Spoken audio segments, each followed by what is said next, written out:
It's the Happy Families podcast. It's the podcast for the time-poor parent who just wants answers now. If their settings are not on a high level of privacy, what's going to happen is that the school bus could potentially become an X-rated movie theatre. And now here's the stars of our show, my mum and dad. Hello, this is Dr. Justin Coulson. Today we're going to be speaking about technology and the metaphorical car crash that everybody rubbernecks at as they drive past. My guest today on the podcast is Kirra Pendergast. Had Kirra on about a month ago, and we had a really just such an important conversation about TikTok and the risque moves that so many of our kids are engaging in. Today we're going to talk about something that I think, I don't want to be one of those news people who trade in the art of fear-mongering. But Kirra, this is a conversation that every parent whose child has a phone just has to listen to. A couple of months ago on Facebook, you posted something about airdrop and cyber flashing. We need to talk about this because so many kids are being affected by it because parents give their kids smartphones, and so many of those smartphones have an airdrop feature or something similar. Can you tell us a bit about the things that you and I have both discovered around airdropping and how this cyber flashing thing works? Because mums and dads will need to know so they can have yet another conversation with their children about the dangers of technology. Yeah. So it comes up quite a lot, and this has been around for quite some time now. But at the beginning of each school year, I get an influx of messages from parents, particularly with kids starting year 7 who are going off to high school for the first time. And, then someone who's in one of the senior years thinks it's hilarious to airdrop them a nude or something along those lines, or it'll happen on the bus or the train on the way to school through public transport. It goes on. So airdrop on an Apple iPhone, for example, will allow people to wirelessly share images. So if you haven't got that locked down to contacts only or not accepting these files that are effectively being thrown up into the internet, like to the cloud, and then back down to another device nearby, you can receive any images, and it's very hard to unsee some of the things that they're seeing. So Kirra, just for those who are sort of shaking their head and going, what is this airdrop of which you speak? I mean, it's been a feature for many, many years now on the Apple iPhone, but a lot of people still don't know what it is or how it works. I know you've just said it, but I want to restate it for people who might have been trying to just comprehend what you were saying. Essentially, depending on what your settings in your iPhone allow, there is a function where every now and again an alert might pop up on your phone where where the alert basically says somebody is trying to airdrop an image to you, and it gives you a thumbnail-sized view of what that image is. And then you have the opportunity to either accept it or reject it. Now, if you've got your settings in airdrop to contacts only, what that means is that the only people who can airdrop you stuff, that is, send you a Bluetooth, wireless, whatever image or message, the only people that can do that are people in your contacts. But sometimes that setting is on public. So anybody in your vicinity, anybody whose phone can talk to yours nearby, they can actually send you an airdropped image. Correct. So anyone within around 10 metres of the receiving device and the Bluetooth activated can send files. And so that includes, it's not just iPhones, it's iPads, it's MacBooks, it's anything Apple. Okay. For airdrop. So just because I want to absolutely hammer this point home for every parent who is listening right now, if your child has an iPhone or an Apple product that has that level of connectivity, and all of the new ones do, and several models back as well. Watches as well. Great. If their settings are not on a high level of privacy, what's going to happen is that the school bus could potentially become an X-rated movie theatre. Totally, and often does. Without their explicit consent. That is, it just flashes up on their watch, on their phone, on their tablet, on their laptop, whatever it is that they're using. Would you like to accept this message? And there's the image right there in front of them. And like you said, you can't unsee this. Once you've seen it, it's right there. That's right. And again, because of the law, if it's a young person sharing these photos, highly illegal. It sits in that whole production distribution of child exploitation material. Sending a pornographic image to somebody who is under the age of 18 is highly illegal in every single state in this country as well. So you've got all of those complexities that roll into it as well. And then we've often got kids that are too scared to speak up because they think if they tell mum and dad what just happened, mum and dad are going to take the phone off them.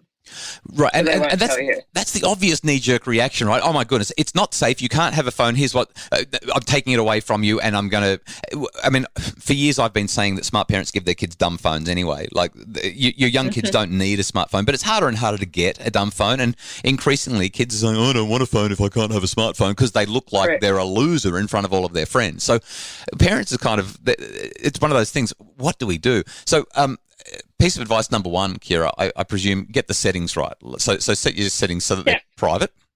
Get the settings right and make sure, I have parents every week say, this has happened, I've taken the phone off them, what should I do now? And I'm like, take her out for a hot chocolate, thank her for speaking up, don't ban her from a device because it was nothing that she did. She's asking for help, or he's asking for help, and look after them, encourage them to speak up. These are the conversations you want to be having, because if you ban a child from a device when they said that something happened to them or they know of something going on, if you ban them from it, it's going to drive every conversation you want to be having as a parent underground. So you want to keep those conversations happening. So encouraging them to speak up so that you can help them, or you can engage professionals like myself, yourself, whoever, to help in these situations is invaluable. So glad you said that. The idea of taking the phone off the kids, absolutely, it just makes them think, I've got to hide this. I can't talk about it. Well, a few weeks ago, we had Kristen Jensen on the phone. She's written a couple of books for kids about explicit content, about pornography, called Good Pictures, Bad Pictures. And there's one for the junior kids as well, the sort of the 3, 4, 5, 6-year-olds. Really, really smart lady. And she basically, I guess what I'm doing is I'm re-emphasizing what you've said. She says talk to your kids proactively. Let them know, no matter how hard we try, there are going to be some people who eventually are going to put bad pictures in your path. And when that happens, we need to know what we're going to do. And what we're going to do is we're going to turn it off. We're going to move away, and we're going to tell someone. Yeah. And if we can just teach our kids to do that, we get to have productive, helpful conversations. We get to check the settings. We get to keep the kids safe. We get to talk about, were you curious? Of course you were, because we're designed to be curious about this stuff. Did it make you feel good or bad, though? Yeah, that's right. It did make you feel bad, because this is not the time or the place for you or really anybody to be exposed to this sort of stuff. So your advice around this is spot on. There's one more conversation we need to have. I'm not sure that there's a whole lot more we can talk about other than raising awareness of this cyber flashing airdrop issue. But something else that's been happening for a couple of years now, but seems to have really, at least in conversations that I've been having, and I know you're having these conversations all the time, something else that's come up in relation to sextortion on social media, particularly for our daughters, but for some boys as well. Let's talk about that right after the break.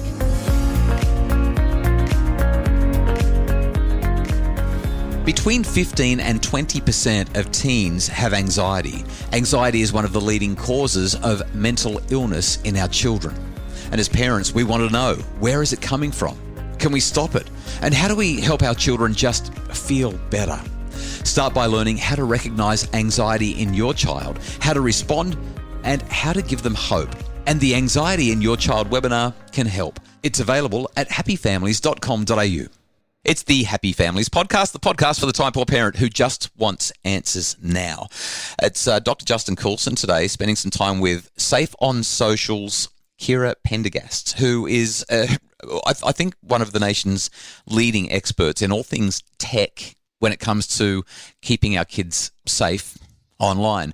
Kirra, in a conversation that we had a little while ago, you were highlighting just how many of our kids are exposing themselves through grooming or through threats or through any number of other things and finding themselves in some very, very dangerous and uncomfortable situations. Things that, and it happens, like, it's one of those things where everyone goes, oh, well, that would never happen to me. That would never happen to my kids. But it happens a lot. This is not an uncommon thing. Can you tell me a little bit about the sextortion, particularly on Instagram, that you've been coming across in your work with high school kids?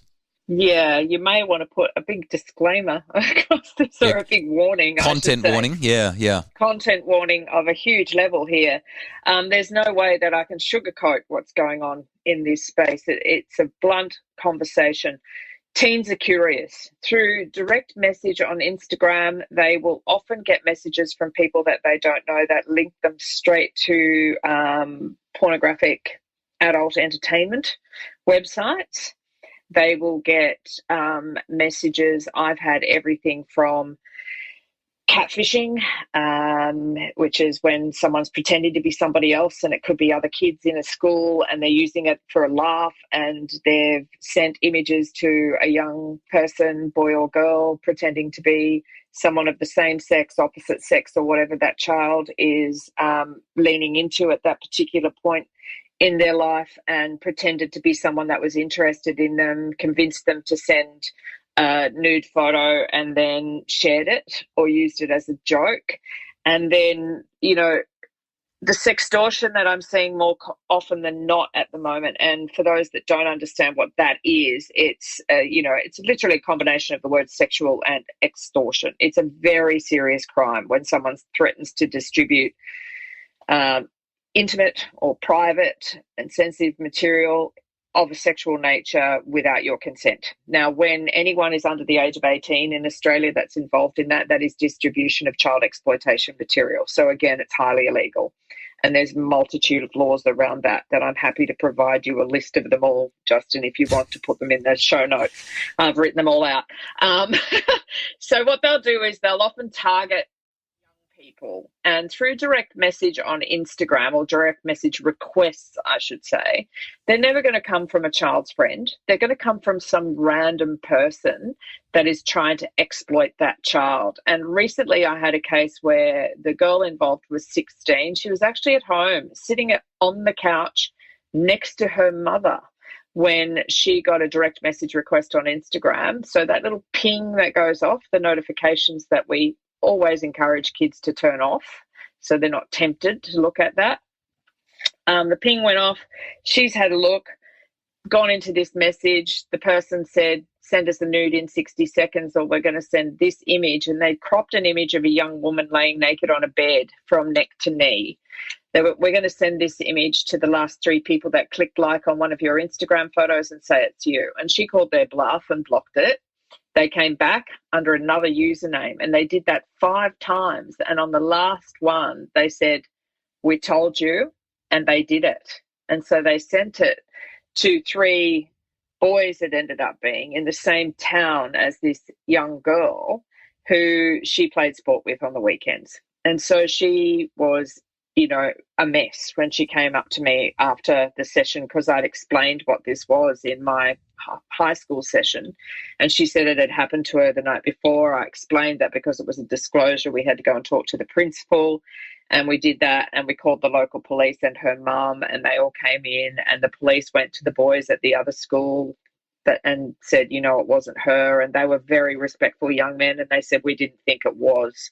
And it was all shut down very, very quickly. But again, it's that we were really lucky in this situation that this young woman had such a good relationship with her mum that she told her mum, instead of her mum freaking out and taking the phone off her and everything like that, they went through the whole process and reported it properly. And so the mum already knew. The mum had contacted the police the night before. We contacted them again and got it all sorted out. So again, it's about speaking up. Now, when I explain this kind of situation to a primary school age child, it's again encouraging them to speak up, because if I do ask who's too scared to tell mum and dad what's actually happening online, most of the room will put their hand up. So I encourage them to tell a teacher or another trusted adult, and to remember that these people are on the other side of a screen. They are completely 100% safe as long as they speak up and tell someone immediately. When someone threatens them in any way online, or says they're going to share an image and pretend it's them, or anything that makes them feel uncomfortable, they need to speak up. Kirra, I really appreciate the story, as hard as it is to hear. And what I appreciate even more is the way that it was taken seriously by the parents, by the school, by the law enforcement, and by the boys, the recipients of that message. I mean, it could have gone sideways in so many different places, but fortunately we've got a sequence of events that has worked out really neatly and fortunately for that young woman, really quite positively. What this highlights, and we do need to wrap this up, but it highlights a couple of things to me, and I'm going to dive in with a little bit of parenting advice if I can.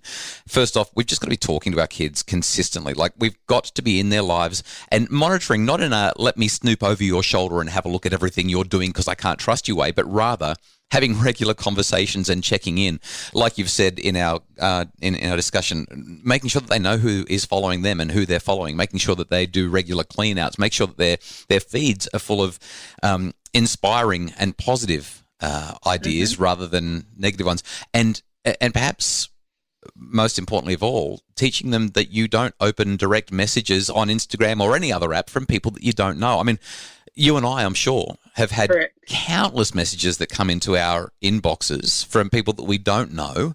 And and as adults, we can kind of tell what this is going to be. Yeah. So we know. But when you're a self-conscious teenager and someone sends you a message going, "Oh, you're so beautiful," or "You're so handsome," or "You're so hot," and I really want to be your friend and stuff like that.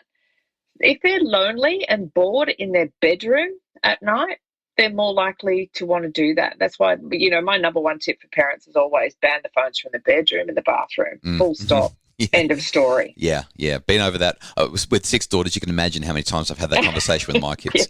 And I think the other big take home, I mean, there's so many things we could pull out of these conversations today, but the other big take home for me is get those settings set with a recognition that the kids can and often will work around it, but it's just part of that whole talking, monitoring, being in their lives and making sure they come and talk to you. I mean, gosh. Correct. You've shared some really, really valuable content. As always, Kirra, it's a delight to talk with you on the Happy Families podcast. Thanks, Justin. Kirra Pendergast runs Safe on Social. She's the CEO and has oodles and oodles of value that she can bring to the work that you do with your kids in trying to keep them safe online. If it's tech, she knows it. Really great to have Kirra as a friend of the Happy Families podcast. We really appreciate, as always, the work of Justin Rulon and Craig Bruce. They're the ones who produce and executive produce the podcast and make it sound great. And if you'd like more info about making your family happier, we would love for you to join us in our Happy Families memberships. You can find all the information you need at happyfamilies.com.au.